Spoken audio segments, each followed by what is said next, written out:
fellow Southern Cameroonians and Bazonians. I bring you salute, and I want to point out that we have got to a stage in this revolution where the order of the day can no longer, should no longer, and honestly will no longer be discordant voices.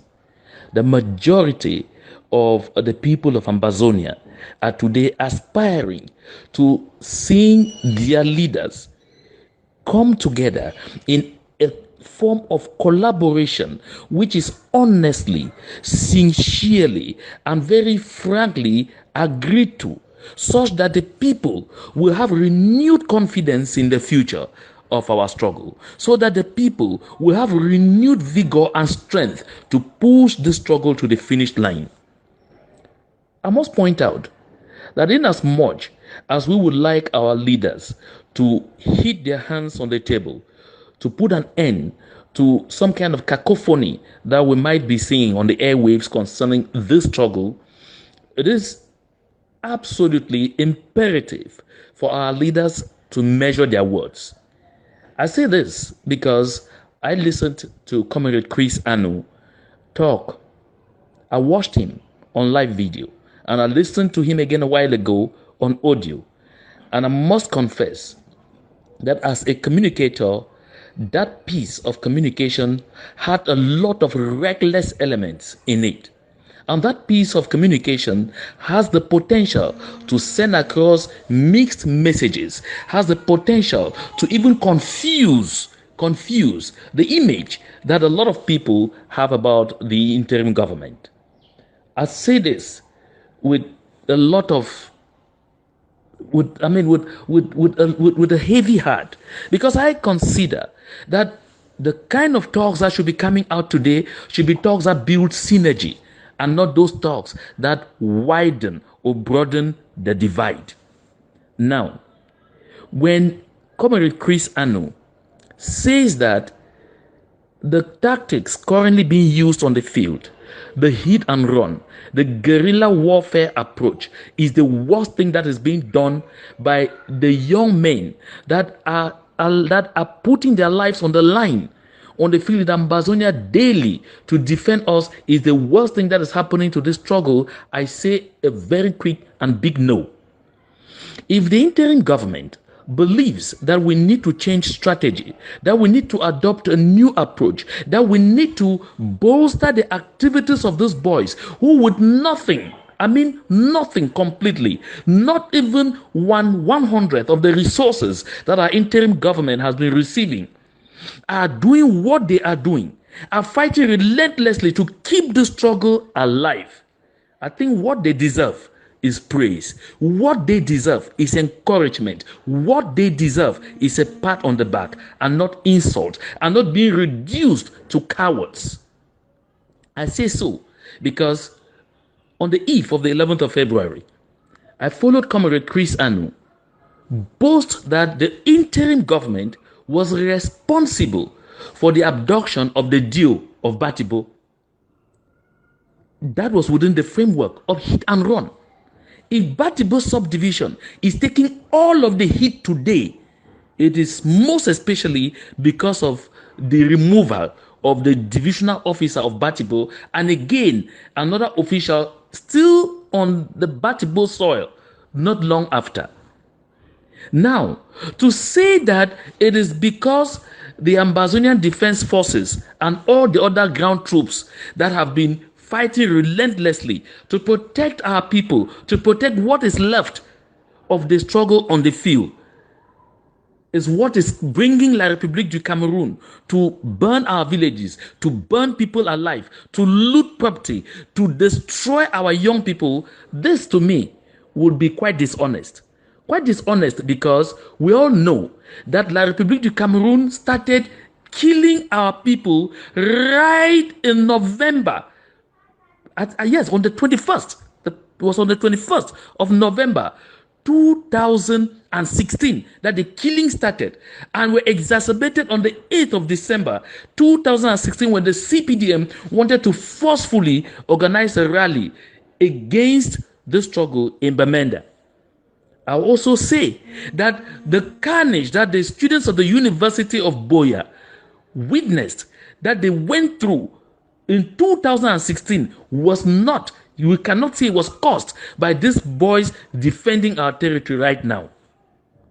Let us be consequential, because to say such a thing, Comrade Chris, will be telling the world that it is the young boys who are fighting on the ground there to defend their people, who are going out there to defend themselves from total aggression, that they are the ones provoking the terrorist forces from La République du Cameroon. That is a wrong message.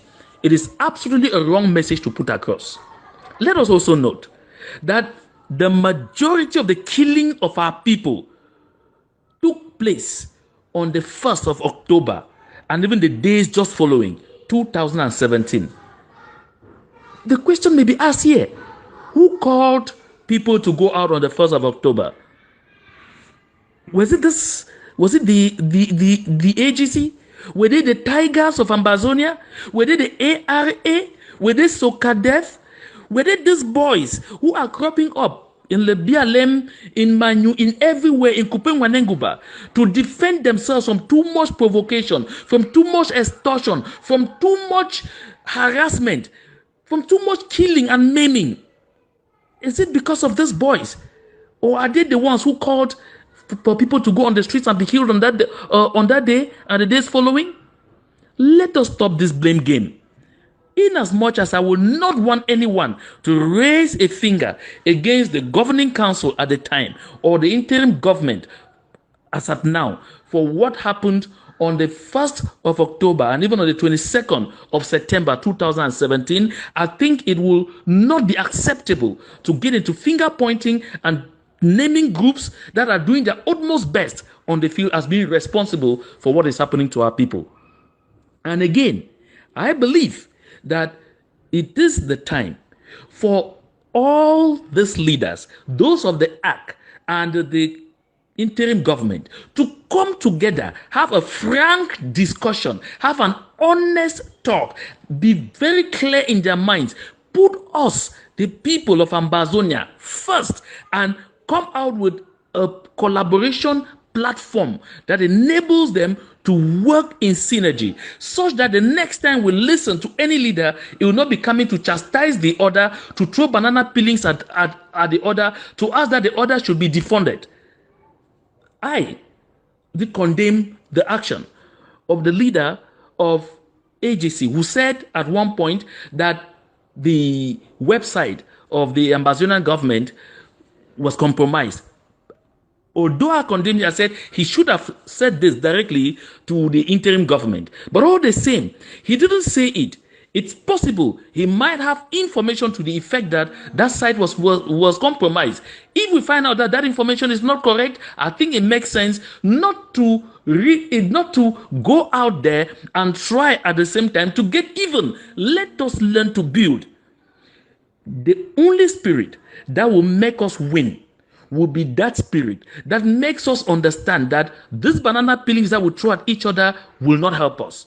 Again, Comrade Chris Anu, there are already boys on the field acting. There are boys on the field here and there defending themselves from aggression on a daily basis. When you ask that they should be defunded, when you ask that those who are benevolently giving them the resources that enable them at least to keep that place warm, that enables them at least to make the forces of La République du Cameroon think twice before falling on our people. When you defund them, what do you intend to do?